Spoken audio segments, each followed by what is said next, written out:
بنا جاي بمشاكله. انا اكتشفت ان انا مش تمام، والمدرب ده مش هو اللي انا مستنيه. يعني مثلا مش يمكن كان ايمن الرمادي يزق معاك شويه مرتبه يبقى اقل؟ وكان الاهلي قدامه مين الناحيه الثانيه ممكن يجيبه؟ جوزيه جوميز. انا كنت هتخض بجد بقى مرعوب لو جوزيه جوميز جه. هو الاوبشن كان الاوبشن الاقرب عامه. الزمالك رفع نسبه الانشاءات من 5% ل 10%.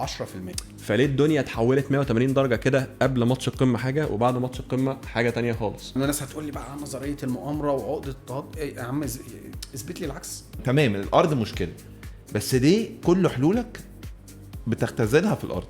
ان النادي لما جاب جون ادوارد وقعد معاه حط ميزانيه الكوره الفتره بتاعت جون مليار 260 مليون. قول لي بالسرعه دي في الوقت ده حلول تدخل. وبرضه اكرر يعني الزمالك ما وقعش نقط السنه دي بسبب الارض، بس هيوقع لسه، لان مش كل اللعيبه هتصبر عليك انها تاخد فلوسها يعني.